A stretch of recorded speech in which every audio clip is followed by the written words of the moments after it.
1. Imagine that your teammate takes a hard hit, seems fine, and then hours later collapses as a result of an injury that nobody realized, because they were not educated on the signs. Unfortunately, that is the dangerous reality of concussions within youth sports. Being a student athlete myself, I felt tremendous pressure to just brush it off after concussions that I've had. Scientists at reputable sources such as the CDC and NIH have made me conclude that this issue is not something to mess with. In fact, it's very urgent and solvable, concussions are. Whether you play or simply have a family member or friend who plays, concussions affect our peers, friends, and school communities even. We will look into exploring the scope of the concussion problem, its causes, and why mandatory education is a solution that needs to be put in place for all schools throughout the world. Concussions have been becoming more widespread throughout youth sports. Nearly 300,000 head injuries are sustained every year in the United States by high school athletes. 90% of them are concussions. Take a second to think about that. 270,000 concussions are sustained by youth athletes, young athletes every year. Do you see a problem with that? Additionally, approximately 50% of high school students reported suffering a concussion related to sports at least once during the previous year, and some of those athletes suffered more than once. That tells us that our support systems are not educated enough to realize that we are suffering from concussions. As you can see here, a concussion is a traumatic brain injury that changes the way your brain functions. And over here we have a volleyball player that went to my school that has got so many concussions that now she has to wear a concussion headband. In one survey by the National Institute of Health, contact sport athletes below the age of 30, more than 40% had CTE, a degenerative brain disorder. CTE, or chronic traumatic encephalopathy, is when multiple hits or blows cause brain damage over time. CTE are the main causes of memory loss, bad decision making that is altered, mood swings, and depression or anger. Someone that I'll show you a picture of later, his name is Aaron Hernandez. He was an American football player that has stage 3 CTE that was noticed after death. The thing is, his CTE could have been prevented by the NFL if they were educated. His CTE in his brain was found by Boston University researchers, and the case of his CTE was of a 60-year-old that someone would find, but he died and it was found in a 27-year-old body.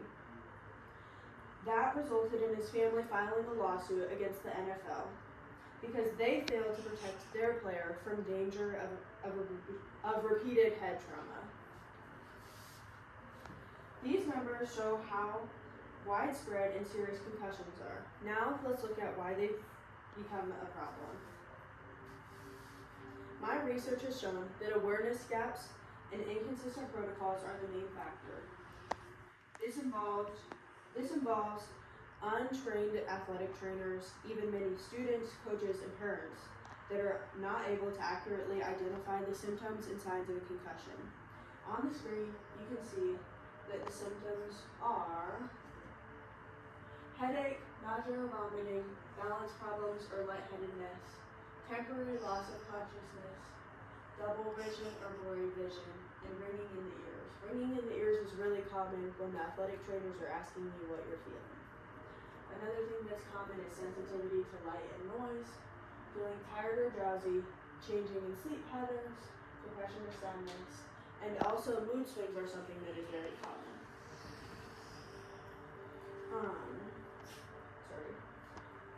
In special cases, symptoms are fleeting or delayed, and in any event, it can be an easy injury to miss, which is why I believe that it is 10 times more important for everybody to have awareness of this injury. To start, from school to school, the protocols differ, depending on their safety management. One school down the street may have a completely different routine to respond to concussions. So, this lack in universal education is becoming far too common and dangerous for athletes today. They also will probably have problems trusting their team to protect them in moments like this, and head injuries when they're vulnerable. If you're not educated, why would somebody trust you to take care of them? If these problems are starting from the bottom, then the best way to do something about them is to raise and create consistency within concussion education. A great awareness site to go to is the Concussion Legacy Foundation and Concussion Awareness Now, which you can see up on the screen. This is the photo that I mentioned of the football player that had CTE. It is known that the CDC offers a program called Heads Up. Schools using this program are observing a better acknowledgement and reporting of concussions. Basically, what the CDC Heads Up program does is that it educates schools on how to respond and work with athletes that have had concussions and are going through concussions. Something that they educate you on in the certification class is the return to play concussion protocol. As you can see up on the screen, the first step is return rest, mostly rest because that is what heals your brain when you have a concussion, and then the return to limited activity. Then you have light exercise, which could be riding on the bike or taking a walk around the track. Then sport-specific exercises like running or kicking a ball. Then non-contact drills, and then full contact at practice. This is the big step that athletes will take in order to go into their non-concussion protocols. Then finally you will have the return to play. I believe that the solution to reducing concussions in young athletes starts at a support system.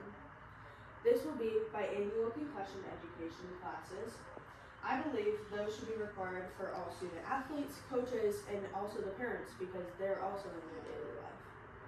Second, I believe that institutions should be required to standardize return to play protocols in all athletic endeavors, whether it be intramural or varsity sports. Communities should be trained properly with medically validated resources like the Heads Up certification.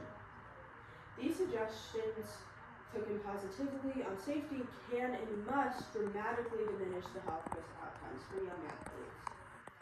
So now that we have seen how prevalent concussions are, this is why the big issue is awareness and how mandatory education on concussions is your solution.